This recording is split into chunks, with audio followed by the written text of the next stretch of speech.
Muscatine Bay, I moved here in 1964, and that Muscatine Bay was 18 feet deep.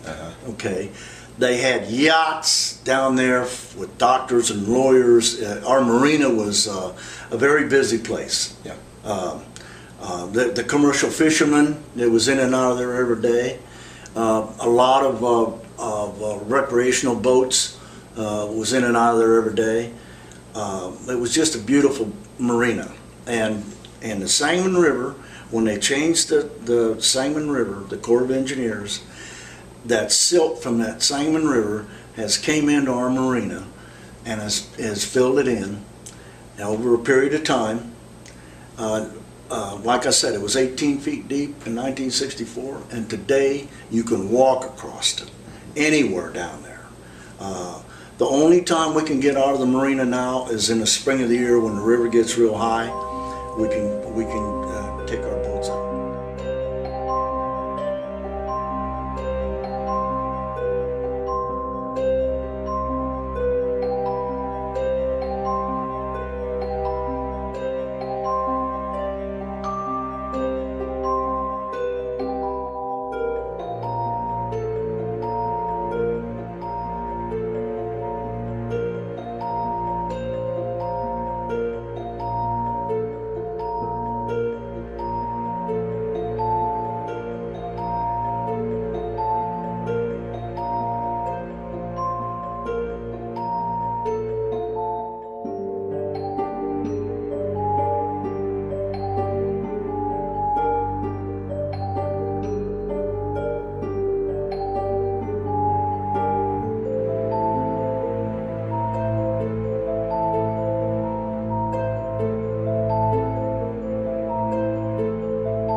Beardstown, Illinois.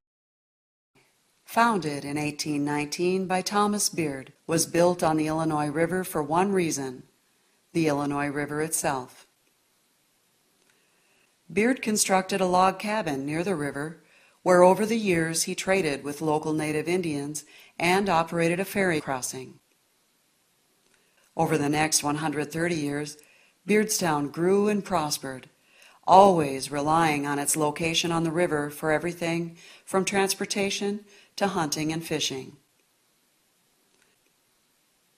As modern times progressed, Beardstown became a mecca for hunting, fishing, and recreational sports on the river.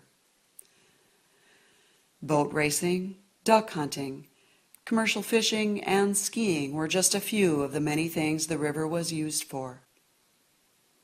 For a long period, Beardstown relied on the river for ice to keep food fresh, and the mussel shells harvested from the river were used to sustain a thriving button-making industry. Barge traffic also relied on Beardstown to supply them with groceries for their long hauls.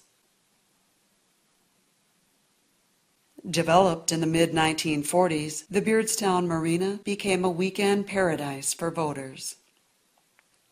At one point, there were nearly 250 boat slips, and it was not unusual to see craft approaching 40 feet in length, making use of the slips and the adjacent fueling facilities. It was a common sight to see boats of all sizes stopping at Beardstown and utilizing local businesses for fuel, groceries, and a good hot meal. Nearly 130 years after Beardstown's founding, the United States Army Corps of Engineers in an effort opposed by everyone from locals and various conservation organizations all the way to the United States Department of Fish and Wildlife, changed the course of the Sangamon River and relocated its mouth from a spot near Browning, Illinois, to an area that's dumped its silt-ridden waters directly into Mascoutin Bay.